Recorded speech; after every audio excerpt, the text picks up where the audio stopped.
calling from a 212 area code. Oh, how you doing, Sam? My name's Nathan. I'm actually in LA, not New York. Oh, all right. Well, that's disappointing, Nathan. I see you've gone to the dark side. Don't hold it against me, man. We know we're in I the just better have city. It's okay, and you know it too. I'm keeping the phone number at least. So I just have two little points. I've never called in before, and two little things I want to raise with you and see what you think about them.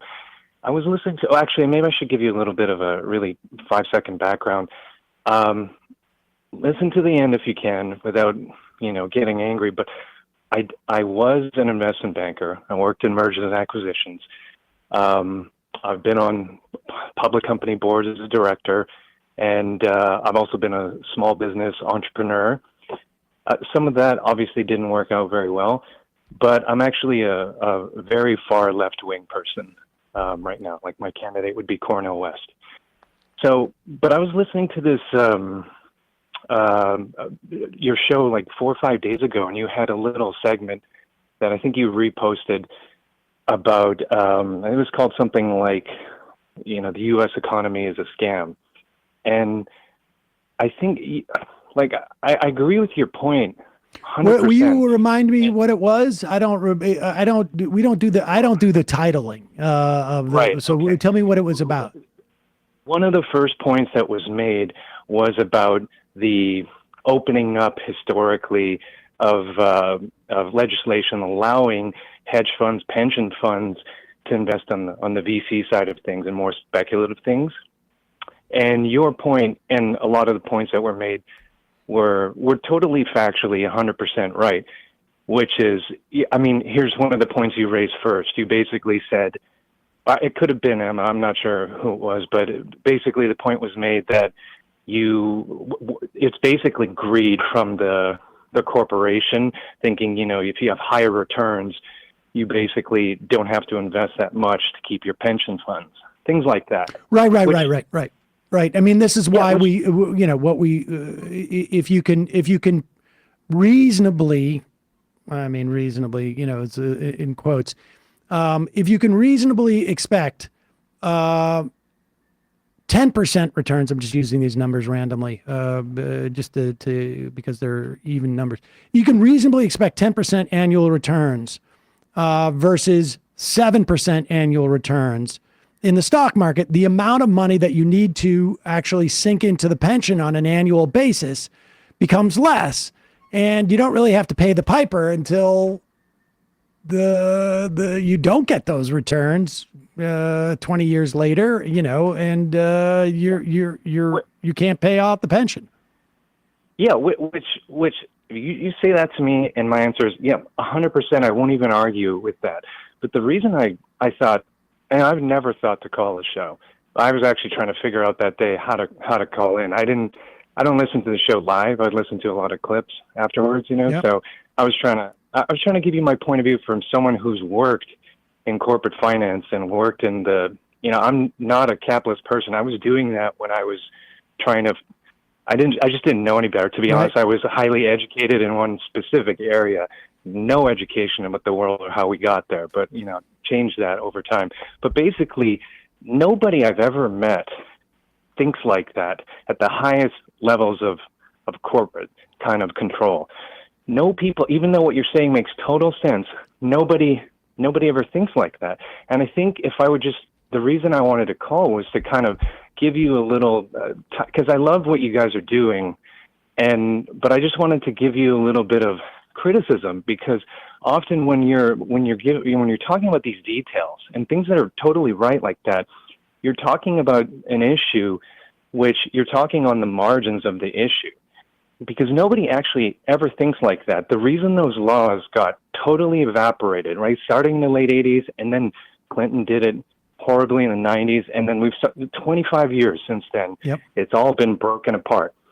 I feel like sometimes your audience is going to miss the bigger point when you guys go and surgically, handle issues correctly in a way. Yeah, I totally think you're right, but you're missing the point in terms of educating the people in this country that are that are totally misinformed, and they cannot follow your point anyways, and they probably wouldn't even believe.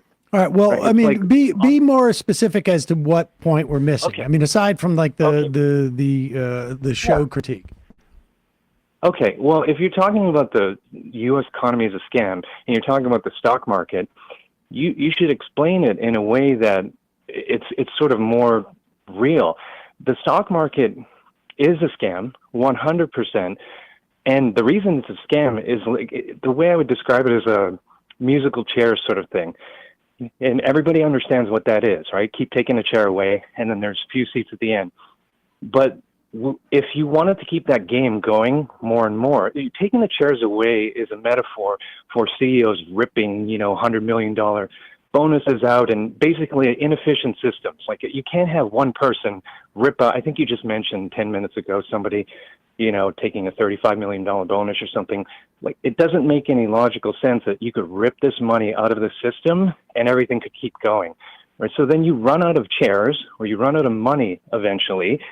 And the breaking apart of things like pension funds, allowing them to invest in high-risk things like VCs, is because at every single level, from angel investing, VCs, all the way up to like public markets, it's always about, if you can find the greater fool to take your investment, to buy your investment. And when you run out of chairs, you need to get money back into the system. And if you've ripped it out into individuals, let's call them the, 0.1 of 1% in this country, the ultra rich, they're not giving that money back. Right. So how are we getting it into the system? Well, we've got to get it from other sources like the pension funds. We've got to allow them to fix the VC's mistakes and become the greater fool. That's what the IPO process is here. Like, if we want to talk about the next step, right. The IPO process once made sense when you had these huge projects, a couple hundred years ago, when you had to finance these huge infrastructure projects like trains and railroads, couldn't go to banks because the thing's not going to pay you back until years later, right? So you want these IOUs. So the whole thing made a lot of sense then. Now, the IPO process is mostly just to pay, to switch kind of a wealth transfer, to give, let's call them corporate early stage investors, the money from the next set of fools, right? Which is half public and half, let's just call it like institutional money. Right. And the institutional money needs to get out there eventually. And, you see it today in something as stupid as Trump's little, stock shares, right? He just needs the greater fool to take that money. So back to your segment. My point is, like, if you want to affect or talk to these people who really don't understand the way things are kind of running, I wish that you would think about simplifying it a lot more. The reason these things always, dude, with all due respect, this is not. You're not. We keep. Just tell me what you think we should be saying instead of keep referring to it's complicated, because it's not the way you're expressing it. Like, I'm following what you're saying. This is a system of extraction, but get to it. Yeah, well, if you do a segment on the issue with, effectively explaining how that works and saying the U.S. economy is a scam, the metaphor is a lot more simple than you guys talked about. It's basically this musical chairs thing, except you want to keep it going forever. Okay, And we'll use that musical chairs thing next so time. the whole thing has been that you think the musical chairs is a better metaphor. I mean, well, I don't care if you use the words. It's just if you're talking about things that are true, which is the first point I raised, which is you have the greedy board basically. Well, but listen, I think here's the thing, okay, and here is where I will push back a little bit. At the end of the day, I don't know if there is a greedy intention by these people where they're we're going to. Well, okay, let me just finish. I may have. But I can't know what's in the minds. I will tell you that the structures themselves, the incentive structures, like one of the facets of corporations, in fact, maybe the most important facet of corporations, of any like sort of enterprise like this is that it distributes the responsibility for what is done and makes each individual player feel like, well, maybe there's an argument that this broad entity is causing this, but I'm in here doing something. I've got a good reason to do it. Like, let me just give you an example of like, for-profit universities. I have no doubt that the vast majority of people in a for-profit university are like, I'm going to help people learn. In fact, our student body are African-American women who have reached like what they perceive as a glass ceiling, and they want to go forward and they want to have a diploma and get there. Now, none of these for-profit universities, they are incredibly data-driven. And so they're incredibly data-driven because their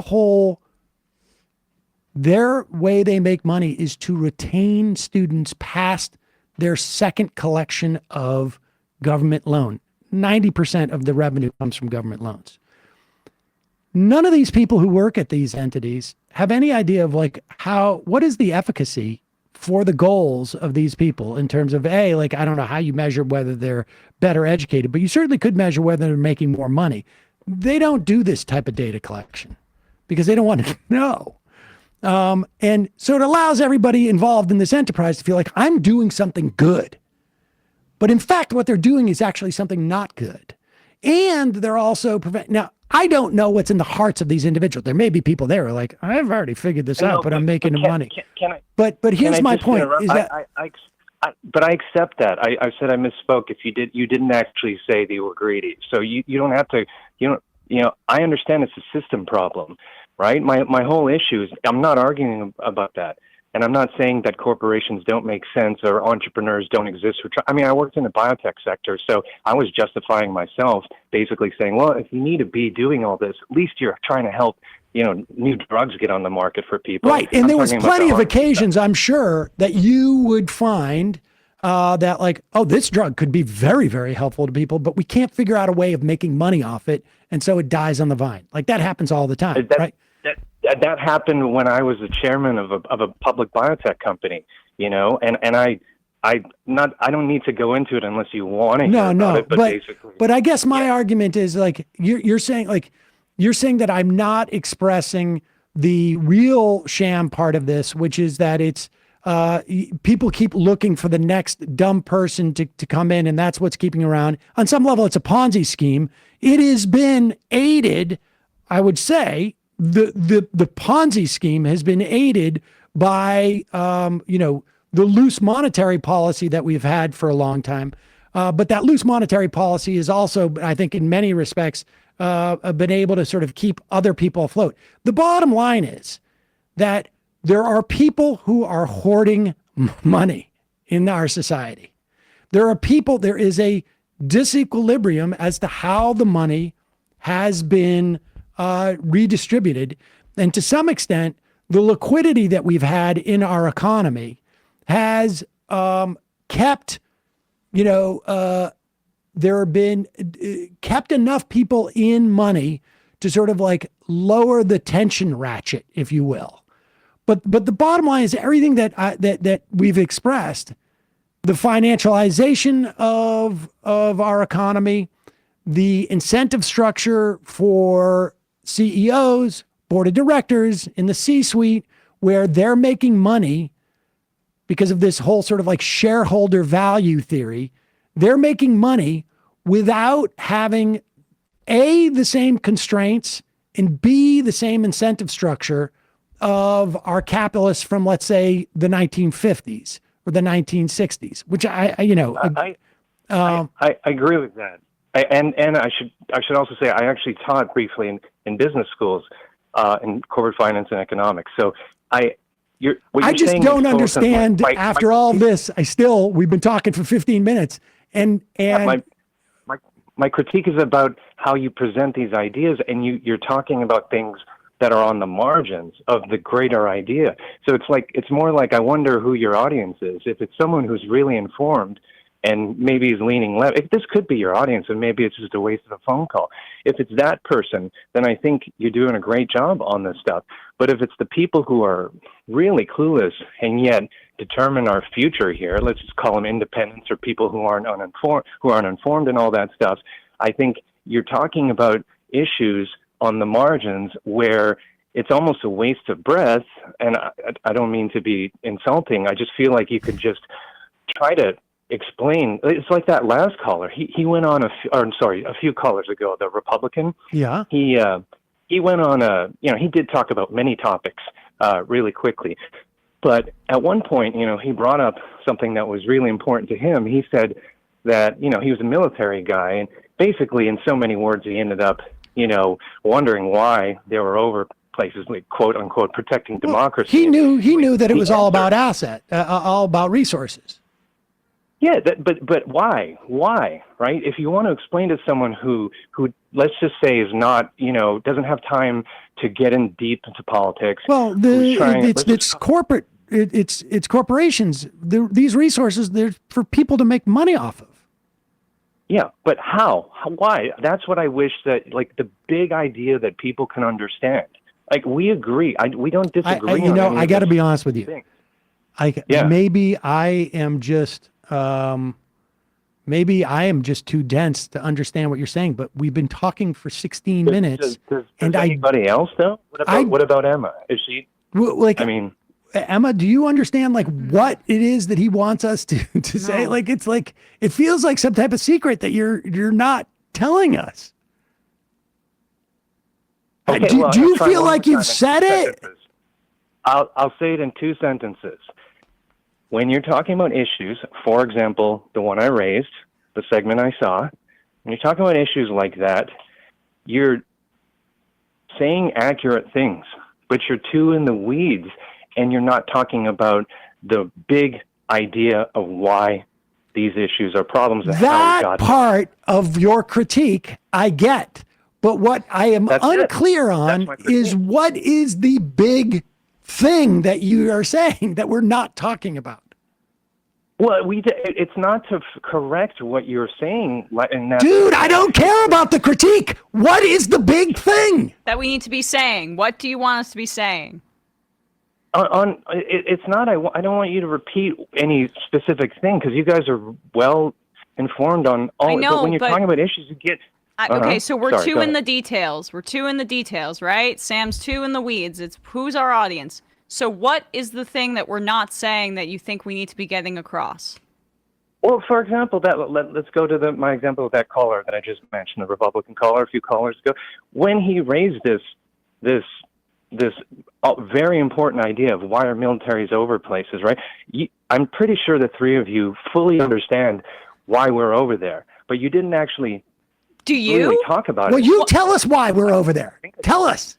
Well, it's the exact same point I raised to begin with, right? We've run out of capital here, and we have to regulate and open up all this investments everywhere else, but that's just the marketing ploy. We're over there to basically rape and pillage, not literally, but we're over there so our companies in control can expand to new markets and we can regulate them. It's always been about money and power. Okay, so I feel like that was explicitly said in that call. No, you didn't stop. Okay, fair enough. I don't.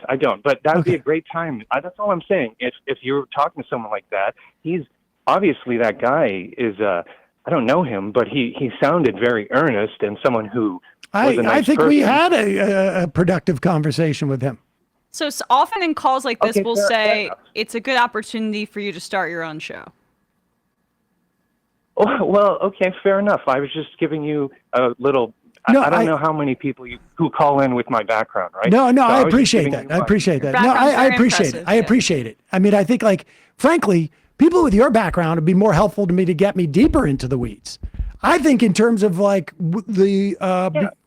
thing that I do well is actually do dumb it down a little bit and generalize. That's sort of what my job is. But I wish I mean, I don't want to argue. I was just giving you my point of view that I didn't think that was the case. If you do, that's fine. It's your show and you're doing awesome. I'll continue to listen.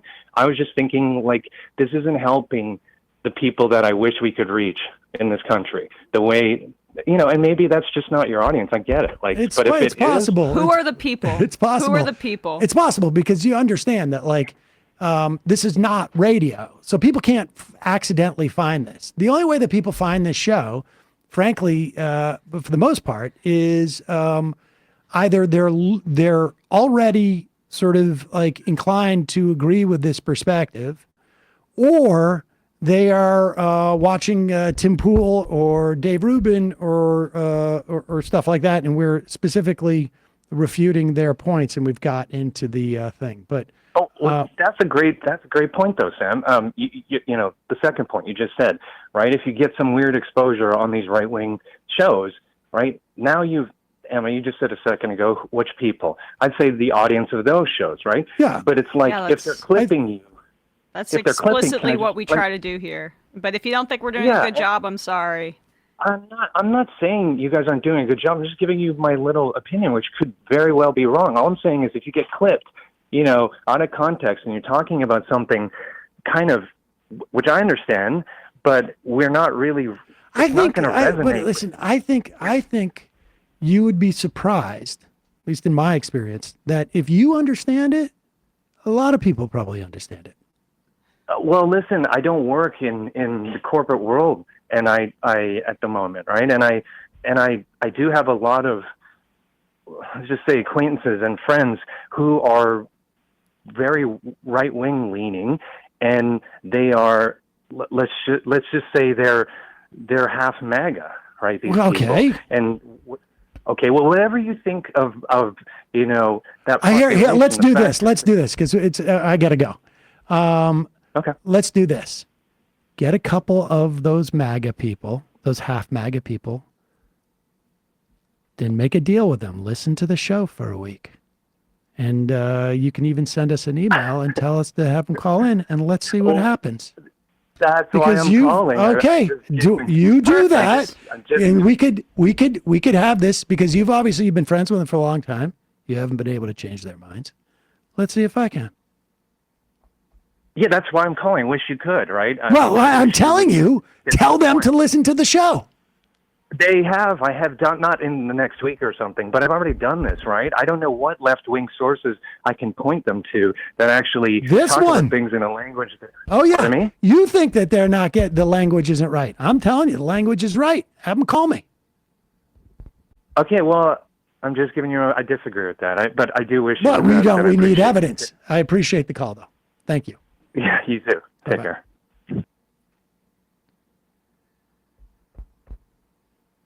That is, we've had a couple of interesting phone calls today to end the week at 2:47. Majority Report Wardrobe Coordinator, it is time to end the show. I apologize, ladies and gentlemen, if you've been hanging on the phone for that long. I didn't anticipate that. How long was that call? It was 20 minutes. That was one of the longest phone calls I've had. Snarkorsky. Is this Ronald Reagan with a different voice doing a bit? That would be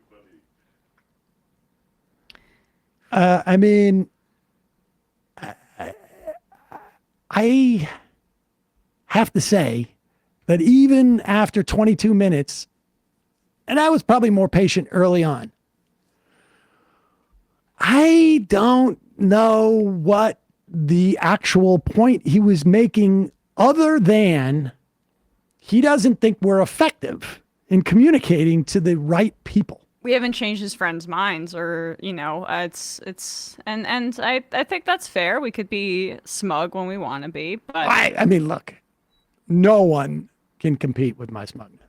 That is your reputation. I mean, nice try, Emma, but I don't think so. But I think like I would love someone to call in or write me, or I don't know, by any mechanism, communicate to me like, dude, if you said it this way, a huge amount of people would understand what you're talking about, and it would change the scales would be removed from their eyes, and you would change their minds about things. We have he's saying that there's a panacea. There's like a magic key that he's giving to us, but he won't tell us what it is. Well, that's what it felt like. It's like you guys are really nibbling around the edges. Oh, okay. What's in the center? How can we be Well, better? that's what I'm saying. You've got to nibble in the center. Right. What is the center of what you're talking about? Look, I'm saying you do a good job. I'm just saying you're not eating the center of the pie. No, I get that. You're saying I eat the edge of the pie. What's the center of the pie? Well, it's just what I was saying in reference to the other thing. Right. It's musical chairs. Okay, so you're saying that I should be talking like the metaphor should be musical chairs. Well, no. Kowalski from Nebraska. I understand that last caller. You're just coastal elites. Sad. Yeah. Well, he was from New York and LA. I Fair. think he's also a coastal elite. How do I email the majority report? Majorityreporters@gmail.com is where you do it. Folks, I'm sorry, we're out of time. I apologize. I think there is a valid criticism, but sometimes I'm not good at my job in terms of marshaling through phone calls. I mean, some people like that content. Some people like that content, but I'm open to the criticism. Let's put it that way. There we go. MKJ Moon, that last caller asked you to simplify things in the most complicated way.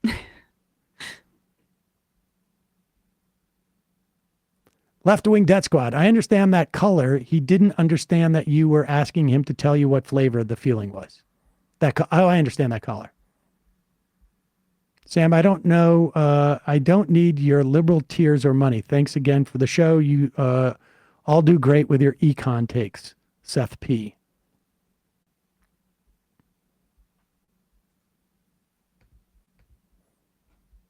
That ends the phone call portion of our program. I'm going to read 3 more IMs and then we're going to get out of here. Last true libertarian. I am the greatest libertarian that's ever libertarian lived. I am the last and only true libertarian. I dare all others who claim to be libertarians to challenge me to a duel of thought and reason. All others are just grifters and liars. I will call back next time and prove it. Great show.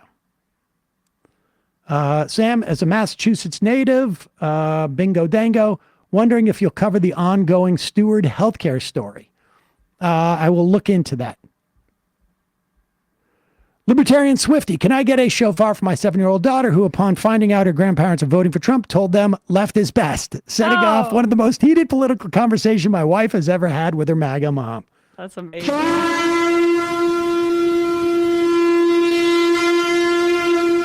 See how we work? I hope the 7-year-old knows the origin story of left is best. Some gizmo. 313 is the area code, Teamster from Twitter. Will you just make a note of that?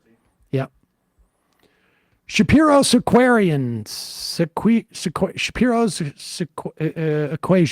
Oklahoma purged more than 450,000 people from the voter rolls. If you live in Oklahoma, please check your registration. 2 more. Pete the Cat sold lies on immigrants not to make them afraid, just not to want them here. I was too indecisive, and now Bell House tickets are sold. Release more tickets. I can't. There's a fire code limit. Dumb. Me stupid and me still love majority report. Hack all things. Sam, I must confess I'm not smart enough for the show. All I understand is anime, animal, eared women, emoji spam, and Twitch chat is fun. I'm grateful we have smart people calling in to explain to me terms I can understand, such as musical chairs. We need more party game metaphors. That's always what I've thought has been my good strength was my metaphors, and now to hear. Yeah. Hey, folks, don't forget to hit the subscribe button and check out our daily show. We do it every day at 12 p.m. Eastern for about 2.5 hours. We even take phone calls. You should check that out.